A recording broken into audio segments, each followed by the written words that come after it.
अस्सलाम वालेकुम dear students. Atomic emission spectroscopy की प्लेलिस्ट हमने स्टार्ट की हुई है और ये हमारी प्लेलिस्ट की सेकंड वीडियो है। इस वीडियो लेक्चर में हम पढ़ने वाले हैं प्लाज्मा और उसके करैक्टरिस्टिक्स और उसकी टाइप्स के बारे में। So without wasting any time video को स्टार्ट करते हैं। सबसे पहले देखते हैं व्हाट इज़ प्लाज्मा। प्लाज्मा को हम लोग मैटर की फोर्थ स्टेट भी कहते हैं और पहले 3 स्टेट्स का आपको पता है, सॉलिड, लिक्विड और गैस। नेक्स्ट आता है plasma was identified by English scientist William crooks. इसको इंग्लिश साइंटिस्ट विलियम क्रूक्स ने आइडेंटिफाई किया 1879 के अंदर। उसके अलावा हमारी डेली लाइफ के अंदर प्लाज्मा की बहुत ज़्यादा जो हैं एडवांटेजेस अब आ चुकी हैं। हमारी डेली लाइफ में प्लाज्मा काफ़ी जगह पे यूज़ हो रहा है।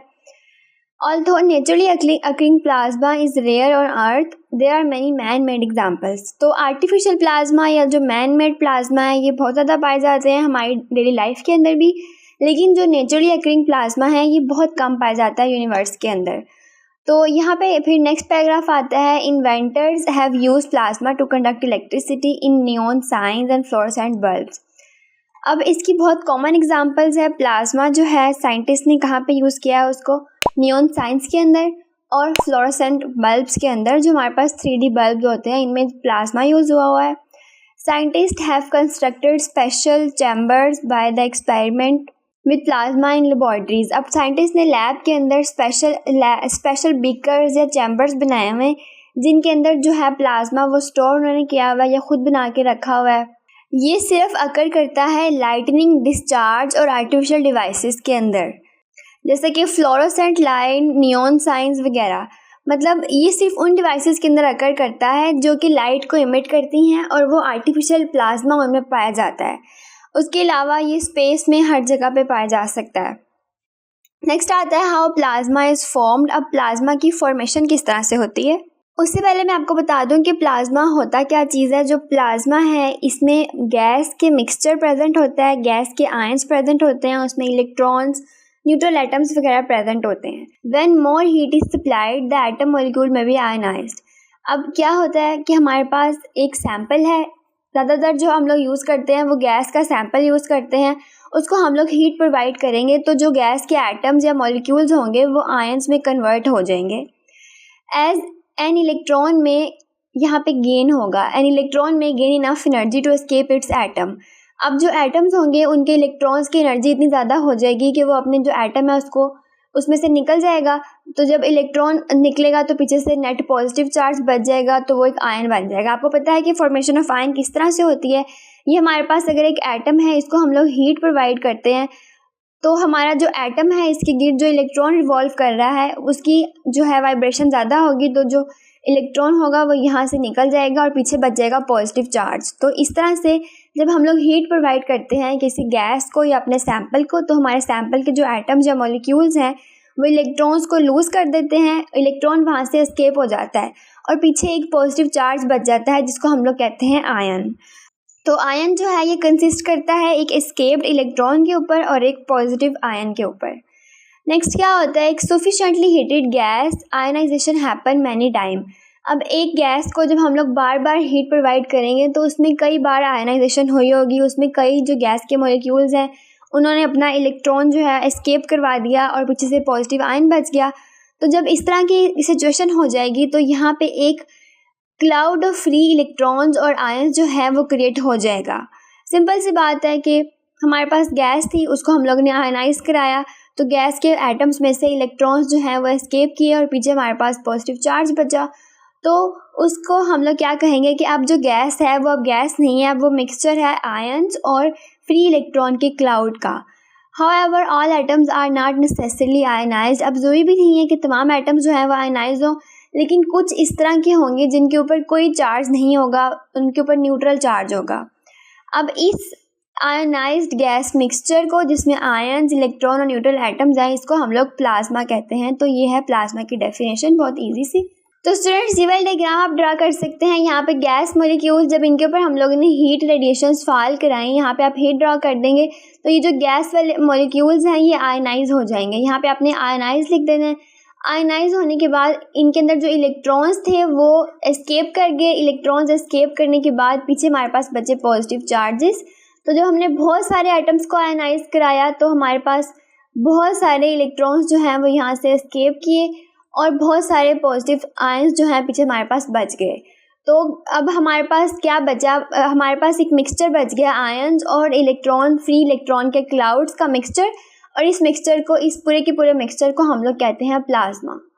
सो आई होप सो कि आपको इसकी समझ आ गई होगी कि आर्टिफिशियल प्लाज्मा कैसे क्रिएट किया जाता है। साइंटिस्ट क्या करते हैं, लैब के अंदर ट्यूब्स ले लेते हैं, डिस्चार्ज ट्यूब्स, और डिस्चार्ज ट्यूब के अंदर गैस फिल होती है, उस गैस को बहुत ज़्यादा हाई टेम्परेचर पे हीट करते हैं। जैसे हम उसको हीट करेंगे तो वो पॉजिटिव आयंस और फ्री इलेक्ट्रॉन्स के क्लाउड में कन्वर्ट हो जाएगी। उसके अलावा इसमें कुछ न्यूट्रल एटम्स भी होते हैं, तो इन पॉजिटिव आयंस और इलेक्ट्रॉन्स और न्यूट्रल एटम्स के मिक्सचर को हम लोग प्लाज्मा कहते हैं। अब नेक्स्ट मूव करते हैं। It means that plasma is the distinct state of matter containing of a signified number of electrically charge particle, a number sufficiently to affect its electrical properties and behavior। तो इससे बात से ये साबित होता है कि जो प्लाज्मा है एक बहुत ही डिफरेंट स्टेट ऑफ मैटर है, जिसमें एक स्पेसिफिक अमाउंट पाया जाता है इलेक्ट्रिकली चार्ज पार्टिकल्स का, और जो इलेक्ट्रिकली चार्ज पार्टिकल्स होती हैं उनमें इलेक्ट्रिकल प्रॉपर्टीज़ होती हैं, इसलिए वजह से हम लोग उनको लाइट वगैरह या फ्लोरेसेंट बल्ब्स में यूज़ करते हैं। नेक्स्ट हम लोग आ जाते हैं नेचुरल और आर्टिफिशियल प्लाज्मा के ऊपर। आर्टिफिशियल प्लाज्मा जो है ये आयनाइजेशन ऑफ गैस से इसको क्रिएट किया जा सकता है, जैसा कि नियॉन साइंस के अंदर। तो नियॉन साइंस बेसिकली प्लाज्मा की टाइप है। इनमें ट्यूब्स होती हैं जिनको गैस के ज़रिए से फिल किया गया होता है, और जैसे ही हम लोग इलेक्ट्रिसिटी से उनको कनेक्ट करेंगे तो वो वाली गैस आयनाइज हो जाती है और वहाँ पे प्लाज्मा क्रिएट हो जाता है। नेक्स्ट आर्टिफिशियल प्लाज्मा की प्रॉपर्टीज़ यहाँ पे आती है। फर्स्ट प्रॉपर्टी आती है कि प्लाज्मा ये वाला लो टेम्परेचर के ऊपर होता है। It is hard to maintain because outside vacuum low temperature plasma react rapidly with any molecule it encounters. तो क्योंकि लो टेम्परेचर को मेंटेन करना बहुत हार्ड होता है, इसलिए प्लाज्मा को एक वैक्यूम के अंदर रखा गया होता है। अगर उसको लो टेम्परेचर को हम लोग मेंटेन नहीं करेंगे तो जो प्लाज्मा है वो बाहर जाके रिएक्ट कर जाएगा, इसलिए इसकी आपने ये वाली प्रॉपर्टीज़ लिख लेनी है। फर्स्ट प्रॉपर्टी ये है कि आर्टिफिशियल प्लाज्मा जो है ये लो टेम्परेचर के ऊपर आकर करता है। सेकंड आपने ये वाली बात लिखनी है कि लो टेम्परेचर को मेंटेन करना हार्ड होता है, क्योंकि जो प्लाज्मा है वो रिएक्ट कर सकता है अगर 10 से टेम्परेचर बढ़ेगा। तो फिर हम लोग क्या करते हैं, make this material both very useful and hard to use. तो इस प्रॉपर्टीज़ की वजह से हम क्या करते हैं, प्लाज्मा को एक सोल्यूशन के अंदर इसका एक सोल्यूशन बनाते हैं और उसको हम लोग वैक्यूम में रखते हैं। अब ये वाली प्रॉपर्टी रखना बहुत मुश्किल भी है लेकिन यूज़फुल भी है। नेक्स्ट आ जाता है नेचुरल प्लाज्मा। अब नेचुरल प्लाज्मा जो है ये सिर्फ हाई टेम्परेचर के ऊपर एग्जिस्ट करता है या फिर लो टेम्परेचर वैक्यूम के ऊपर एग्जिस्ट करता है।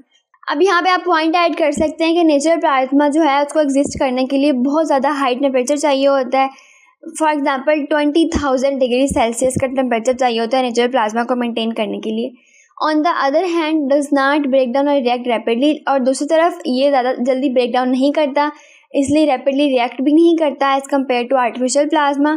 लेकिन ये बहुत ज़्यादा हॉट होता है 20,000 डिग्री सेंटीग्रेड तक, तो उसकी एनर्जी इतनी ज़्यादा हाई होती है कि अगर वो किसी भी मटेरियल को टच भी करेगा तो वो मटेरियल जो है वो इवेपोरेट हो जाएगा, वेपोराइज हो जाएगा। सो स्टूडेंट्स ये बहुत इजी सी यहाँ पे डेफिनेशंस थी और इनकी कुछ करेक्टरिस्टिक्स बताई थी। मैं आपको एक बार दोबारा से रिवाइज करा देती हूँ। जो नेचुरल प्लाज्मा और आर्टिफिशियल प्लाज्मा है, प्लाज्मा की दो टाइप्स हैं। नेचुरल प्लाज्मा वो वाला प्लाज्मा है जो नेचुरली अकर करता है, और आर्टिफिशियल प्लाज्मा जो कि मैन मेड प्लाज्मा है। अब आर्टिफिशियल प्लाज्मा की एग्जांपल है नियॉन साइंस। आर्टिफिशियल प्लाज्मा जो है ये लो टेम्परेचर के ऊपर इसको रखा जाता है, क्योंकि जैसे ही अगर टेम्परेचर हम चेंज करेंगे तो ये बहुत तेज़ी से रिएक्ट कर लेगा। उसके अलावा इसका लो टेम्परेचर मेंटेन करना बहुत मुश्किल होता है, इसीलिए इसको एक वैक्यूम के अंदर रखा जाता है। जबकि जो नेचुरल प्लाज्मा है इसके लिए हमें लो टेम्परेचर मेंटेन नहीं करना पड़ता, ये बहुत ज़्यादा हाई टेम्परेचर के ऊपर अकर करता है। और उसके अलावा ये हमने इसकी प्रॉपर्टी पढ़ी कि अगर कोई और मटेरियल इसके साथ टच भी करेगा तो उसकी एनर्जी इतनी ज़्यादा हाई होती है कि वाला मटेरियल जो है वो वेपोराइज हो जाएगा। नेक्स्ट आ जाते हैं हम लोग करेक्टरिस्टिक्स के पॉइंट के ऊपर। A plasma must have sufficient number of charge particles so as whole it exhibit a collective response in electric and magnetic field। तो प्लाज्मा को अगर हम लोग इलेक्ट्रिक या मैग्नेटिक फील्ड के अंदर प्लेस करेंगे तो वहाँ पे एक अच्छा रिस्पांस जो है वो जनरेट करेगा। वो इस वजह से करेगा क्योंकि इसमें एक large number of charge particles हैं, तो वो पार्टिकल जो है वो रिस्पॉन्ड करेंगे जैसे ही हम लोग उनको इलेक्ट्रिक या मैग्नेटिक फील्ड में रखेंगे। The motion of particles in plasma generate fields and electric current from with in plasma density. अब प्लाज्मा के अंदर डिफरेंट तरह के पार्टिकल्स पाए जाते हैं। उन पार्टिकल्स का जो मूवमेंट होगी, उनका जो मोशन होगा, जब वो पार्टिकल्स मूव करेंगे तो प्लाज्मा के अंदर इलेक्ट्रिक फील्ड या इलेक्ट्रिसिटी प्रोड्यूस होगी उस प्लाज्मा की जो डेंसिटी है, मतलब लिक्विड फॉर्म में प्लाज्मा पाया जाता है, उसके अंदर ही मोशन के साथ इलेक्ट्रिसिटी प्रोड्यूस होने लग जाती है। It refers to the density of charge particle, इसको हम लोग चार्ज पार्टिकल की डेंसिटी कहेंगे। complex set of interaction make plasma unique, fascinating and complex state of matter।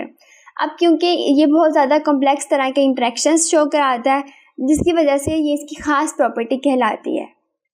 Although plasma include electrons and ions and conducted electricity, it is microscopically neutral। तो ये भी इसकी property है, आपने याद करनी है कि प्लाज्मा में बेशक जितने मर्जी चार्जेस होते हैं, लेकिन ये माइक्रोस्कोपिकली इसको न्यूट्रल कहा जाता है। In measurable quantity the number of electrons and ions are equal, और अगर मेजरेबल क्वांटिटी में देखें तो नंबर ऑफ इलेक्ट्रॉन्स और आयंस की इक्वल होंगे, क्योंकि जितने ज़्यादा हमारे पास एटम थे उतने ही उन्होंने इलेक्ट्रॉन रिलीज किए थे। तो स्टूडेंट्स, यहाँ पे वाला टॉपिक खत्म होता है। नेक्स्ट हम लोग एटॉमिक एमिशन स्पेक्ट्रोफोटोमीटर के बारे में पढ़ेंगे और प्लाज्मा सोर्स के ज़रिए से हम लोग किस तरह से एटॉमिक एमिशन स्पेक्ट्रोस्कोपी करते हैं। और इसी तरह इस पूरी प्लेलिस्ट के अंदर हम जितनी भी चीज़ें पढ़ेंगे ये एटॉमिक एमिशन स्पेक्ट्रोस्कोपी से रिलेटेड ही होंगी। और इसका सबसे जो इम्पोर्टेंट टॉपिक जो मोस्ट रिक्वेस्टेड है वो ICP-MS है, इंडक्टिवली कपल्ड प्लाज्मा मास स्पेक्ट्रोमीटर। उसको भी इंशाल्लाह हम लोग इसी प्लेलिस्ट में डिस्कस करेंगे। तो स्टूडेंट्स, आपको वीडियो कैसी लगती है मुझे कमेंट सेक्शन में लाजमी बताइएगा, और अगर आपकी कोई सजेशन है तो मुझे वो भी लाजमी दीजिएगा। इंशाल्लाह बहुत जल्द मिलते हैं अगली वीडियो के साथ।